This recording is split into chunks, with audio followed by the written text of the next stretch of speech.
Let's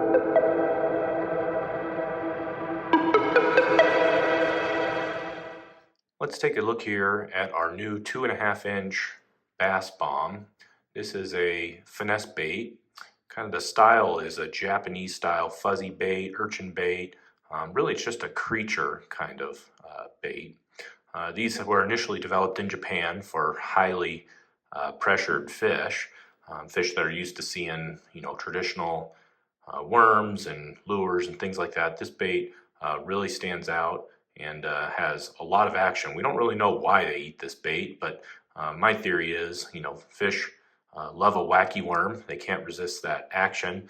This has about 27 wacky worms hanging off of it. So this bait will pulse and kind of undulate and twitch, both as it's kind of falling, as you retrieve it, as you twitch it on the bottom. So just lots of twitchy action to it, which is exactly what pressured bass like to see. They don't like to see very static baits, things without life, things without movement. So this thing has all movement and just looks alive. So who knows what they eat it for, whether it be a big crayfish or bugs or who knows, but they do eat it. The curiosity gets the best of them, and they just can't resist that kind of wacky action from all those legs. So these weigh about 4 grams, so they're easily castable on a power BFS rig, a finesse rig. These are not made of elastomer, which is actually a good thing because they are neutrally buoyant. Elastomer has a heavy float action to it, so it's difficult to get them to sink. You have to add weight no matter what to elastomer.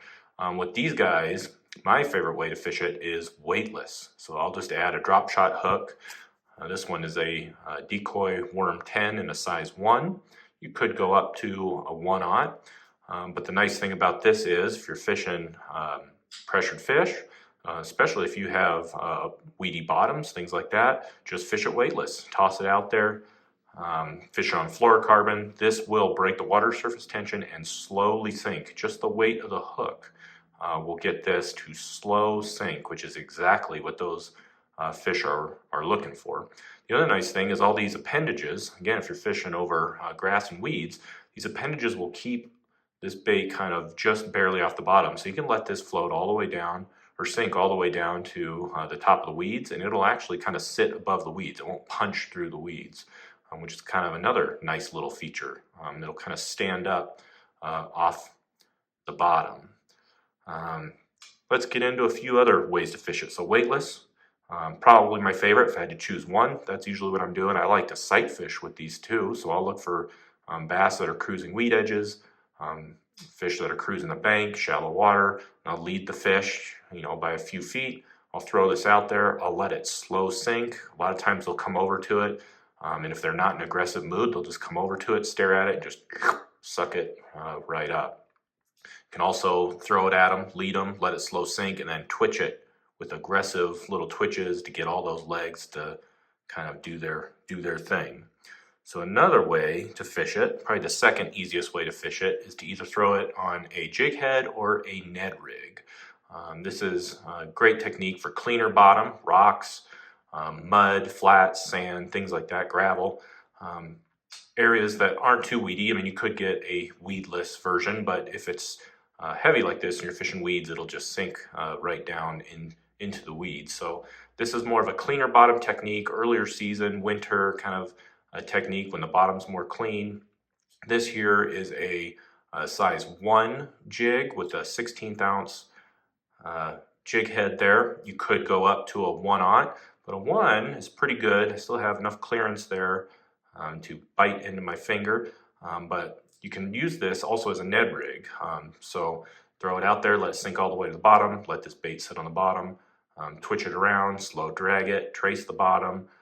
But another really easy way to fish it. A lot of guys don't think to just throw this on a jig head. They think you always have to use some complicated rig or only fish it weightless, but no, you can absolutely just throw it on a simple jig head, and pretty effective. A nice little way to fish it, especially on a Ned too. You can get that bait, and we laminate a lot of these too, so you can rig it through the lamination. You can rig it crossways to the lamination. So if you're fishing it, let's say on a Ned, you'd probably want to rig this the other way so the lamination is sideways, perpendicular to the hook. Or if you're going to fish it on a regular jig head, like a round ball head like this, you can basically rig it parallel to the lamination. You could do whatever you want. We also have some that are not laminated at all, like the little bone white one. I think there's a motor oil one in this. But this is how you'll get them too, is in a tube. That way the legs don't get too smashed up, and they stay in pretty round ballish condition in that packaging. Let's see, the next way to fish it, I would say, would be on a Dropshot rig. Just using a little 16th ounce Dropshot weight, that same size 1 worm 10 hook from Decoy. You could also use some weedless hooks too. These Ryugi regular guard talisman hooks, size 3 or larger, size 3, 2, or 1. But yeah, Dropshot rig, you can get this to hover a little bit higher off the bottom. You can get it just to hover in the water column. You could rig it so that you're just a few inches off the bottom. You could rig it so you're 12 inches off the bottom, just kind of depending on what those fish want, the presentation that you're going for. Really good deep water technique, also good in colder seasons in the month too, when those bass are not very active and they're not really cruising shallow. But yeah, Dropshot is a very effective and popular way to rig it. Another way would be a micro Jika rig. I shouldn't say micro, I should say finesse Jika rig, since this is more of a finesse bait. This one I have that Ryugi regular guard hook on a size 3 and a 1/8 ounce tungsten Jika weight. And this you can hop along the bottom, trace the bottom, very similar to a drop shot, except you're basically right off of the bottom. You're just tracing the bottom with this. You can twitch it, pull it, drag it, but it just keeps your bait barely off the bottom. Also a good colder water technique when the fish are out in deeper water and closer to the bottom. But very popular technique that comes out of Japan as well, so it pairs well with this style of bait. Now another way to rig it would be a free rig. So you'd use your same drop shot hook that we were using, that Decoy, and you'd use a free weight or a Jika weight, and you just thread that onto your line and let it slide around. And it's going to be hard for me to demonstrate this in the tank just because my tank is so small. But when you throw this out there in deeper water, this weight sinks much, much faster. So it's sinking all the way down while this bait is slow falling. And once that weight hits the bottom, you can essentially plant that weight and then let this bait just kind of hover. And then you can slowly, as you kind of reel and retrieve that bait back, it'll slowly follow down to that weight, down to the bottom. Then you pop it back up. And again, the weight will sink faster, bait will stay up and slowly sink.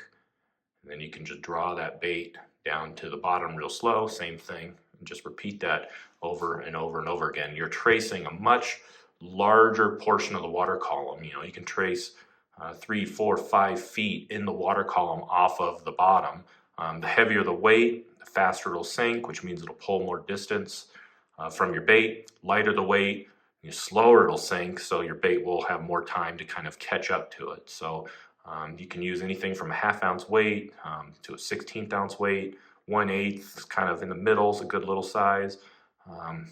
But yeah, another technique that blends itself well to this bait, something also not a lot of bass see very often, is that free rig technique. You're just now kind of hearing about it, hear you guys talk about it.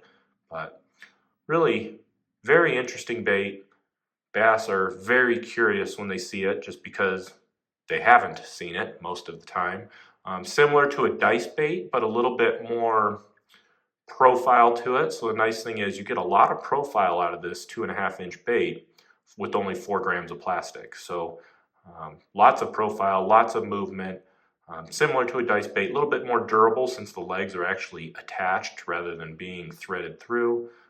The legs also take a little bit more working with the bait to get them to move than on a dice bait. Dice bait uses skirting material, so it's much more supple. They tend to collapse a little bit quicker, but they're more sensitive. Whereas this bait, you get more of a standing, more of a wacky kind of look to it, where these legs will stand out a lot more and puff out more than the skirting material will, much more pronounced. So just different style bait, um, different type of action, different type of just overall look to it too. But really fun bait. They're actually really fun to make too.